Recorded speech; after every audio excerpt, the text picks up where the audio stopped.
Good morning, students. Today to be start now exercise 12 circle. बेटा आप लोग ध्यान से देखिए, न्यू सिलेबस के अकॉर्डिंग सर्किल, ठीक है, न्यू सिलेबस के according circle, chord of circle and perpendicular from centre to a chord. ये तो न्यू सिलेबस के अनुसार ये 3 टॉपिक ही है एक्सरसाइज 12 में, ठीक है। और बुक के according circle and it's part, यहाँ पे सर्किल है तो हम लोग को सर्किल एंड इट्स पार्ट्स के बारे में स्टडी करना होगा। Angle made by chord on a point, क्योंकि कॉर्ड ऑफ सर्किल दिया है तो angle made by chord on a point, और equal chord and their distance from the centre, ये दोनों टॉपिक ही क्लियर करना पड़ेगा, ठीक है। और तीसरा इसमें बोला है perpendicular from centre to a chord, तो हम लोग को ये स्टडी करना पड़ेगा perpendicular on chord from the centre of circle. तो बेटा ये जो आपका जो टॉपिक है जो न्यू सिलेबस के अकॉर्डिंग है, उसके हिसाब से हम लोग को एक्सरसाइज 12 में एक्सरसाइज 12.1 और एक्सरसाइज 12.2 अटेम्प्ट करना पड़ेगा। इसको करना ही पड़ेगा क्योंकि इससे रिलेटेड क्वेश्चन इसमें है, ठीक है। तो ये आपके 12 के यूनिट के सिलेबस हैं, ठीक है। और इसमें 12.3 और 12.4 भी है, जो न्यू सिलेबस के अनुसार इसे क्या कर दिया गया है, रिड्यूस कर दिया गया, हटा दिया गया है, ठीक है। तो प्लीज़ आप लोग ध्यान रखिएगा, ठीक है। तो हम लोग स्टार्ट करेंगे सर्किल एंड इट्स पार्ट्स, ठीक है। अब circle and its parts study करने के लिए हम लोग सबसे पहला टॉपिक यही लेके चलेंगे, सर्किल एंड इट्स पार्ट, ठीक है। तो स्टार्ट नाउ।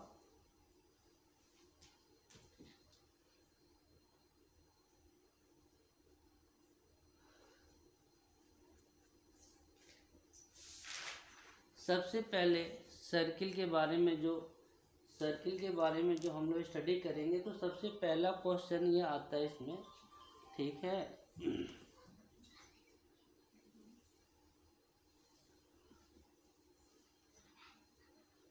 सबसे पहला स्टार्टिंग क्वेश्चन है, how many parts of circle. एकदम स्टार्टिंग से हम आपको बता रहे हैं बेटा, ध्यान रखिएगा। तो ये एक प्लेन है, ठीक है, ध्यान रखना है आपको। ये प्लेन है और प्लेन में एक सर्किल होता है, ठीक है, यहाँ पे सेंटर है। तो इस सर्किल के बेटा 3 पार्ट होते हैं, ठीक है, ध्यान रखिएगा। ये होता है इंटीरियर पार्ट, ये होता है एक्सटीरियर पार्ट, और एक सर्किल जो ऑन सेल्फ खुद होता है। तो ये 3 पार्ट होते हैं, 1 पार्ट, 2 पार्ट, 3 पार्ट। तो क्वेश्चन पूछा है how many part of circle, तो आंसर होगा 3, ठीक है।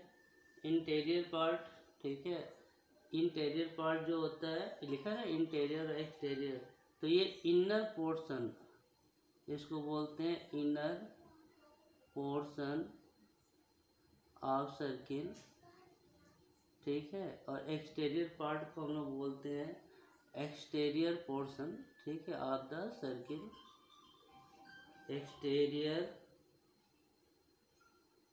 पोर्शन ऑफ सर्किल, ठीक है।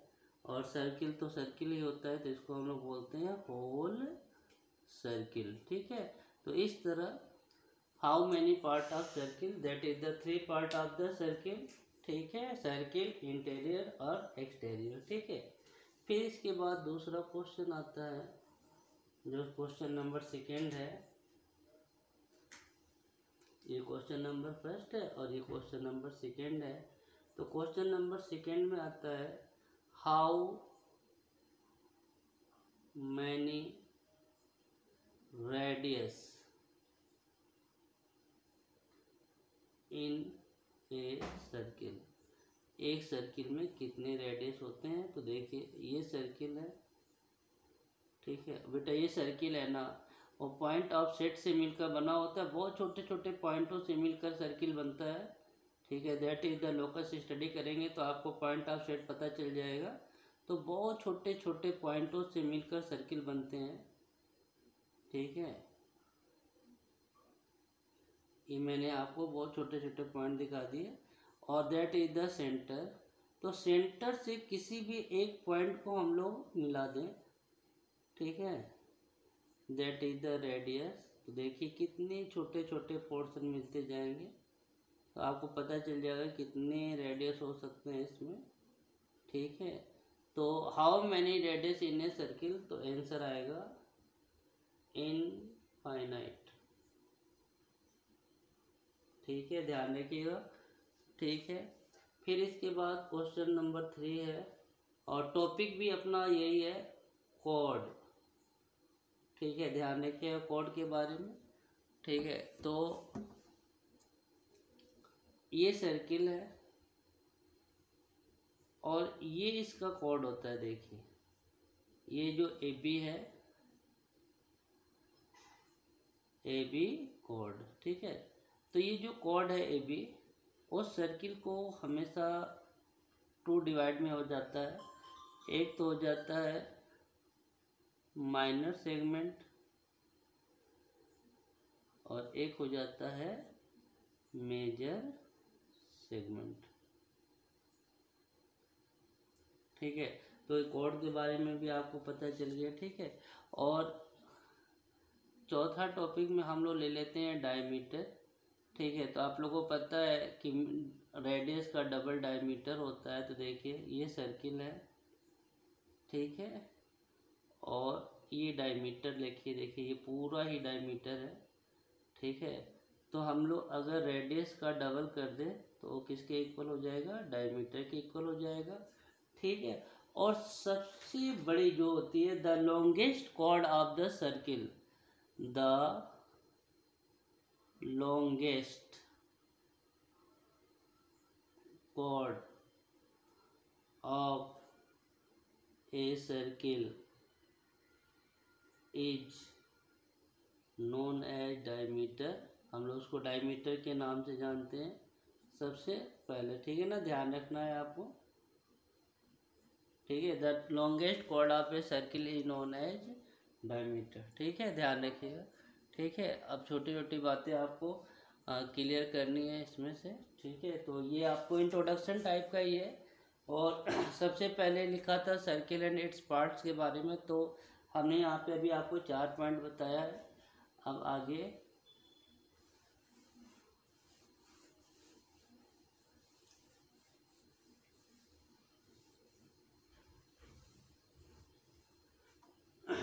नंबर 5 पर आएगा आर्क,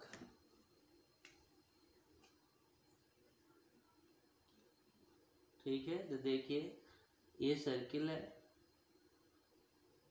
ठीक है। तो सर्किल में, ठीक है, जिस लाइन को मैं डबल कर रहा हूँ, देखिए, ठीक है, ये ए है और ये बी है, that is the A B arc. तो इसमें 2 आर्क होते हैं, एक ए बी और एक बी ए, ये देखिए। तो एक तो आर्क है ए बी एंड दूसरा आर्क है बी ए, ठीक है, यानी 2 आर्क होते हैं, ठीक है।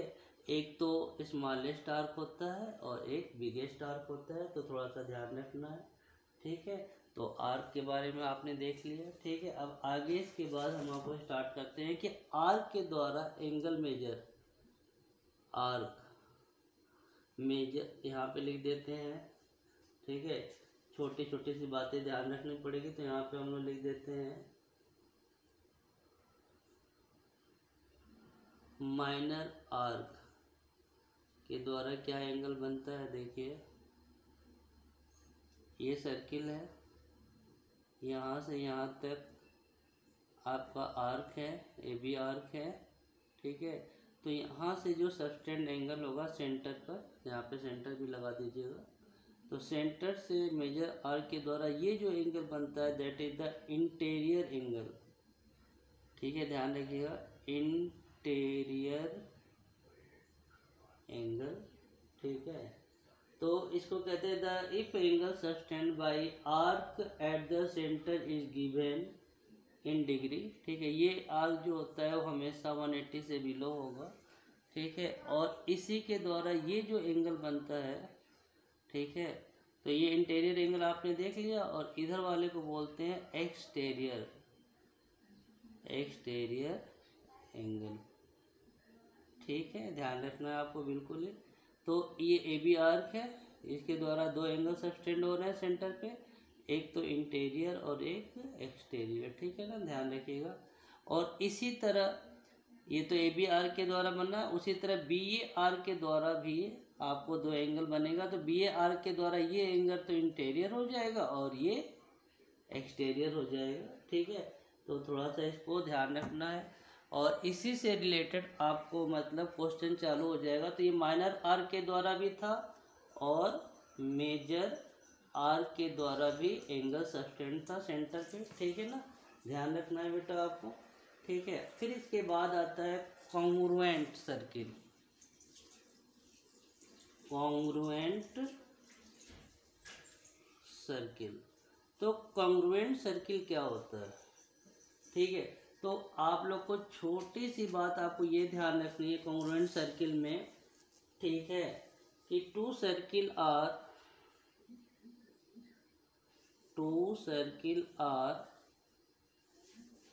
कॉन्ग्रुएंट, दो सर्किल कॉन्ग्रुएंट हो सकते हैं if and only if their radius are same। अगर इन दोनों सर्किल के रेडियस अगर सेम हो, ठीक है, मैंने एक छोटा सा फिगर बना दूं मैं, एक तो ये सर्किल है और एक ये सर्किल है। ठीक है, तो ये सर्किल का सेंटर O है और इस सर्किल का सेंटर O डैश है। ठीक है, तो यहाँ से यहाँ तक ये R और यहाँ से यहाँ तक ये R, जैसे मान लीजिए ये OP है और ये OQ है, तो ये दोनों की रेडियस अगर क्लियर है, अगर सेम है, तो circle O, R congruence circle O dash, R। ठीक है, तो ये दोनों सर्किल क्या हो जाएंगे? कॉन्ग्रुएंट हो जाएंगे। ठीक है, तो इस तरह हम लोग 1 बाय 1 टॉपिक स्टार्ट करेंगे। तो बेटा आप इसे अपनी कॉपी में इंट्रोडक्शन डाल के, सर्किल के इंट्रोडक्शन डाल के आप कर लीजिएगा।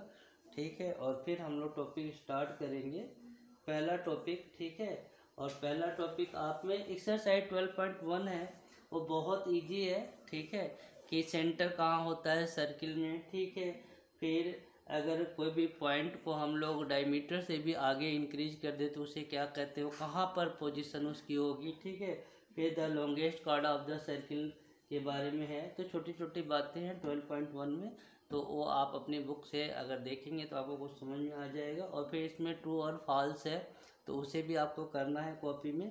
ठीक है, और फिर स्टार्ट करेंगे angle made by chord on a point. ठीक है, तो फिर थ्योरम चालू हो जाएगी, तो आप अपनी कॉपी में कर लीजिएगा। और जिस बच्चे के पास बुक अवेलेबल नहीं है तो स्कूल के शॉप से आप बुक अवेलेबल है तो वहाँ से जाके अपना बुक ले लें। ठीक है, ओके, टेक केयर बेटा।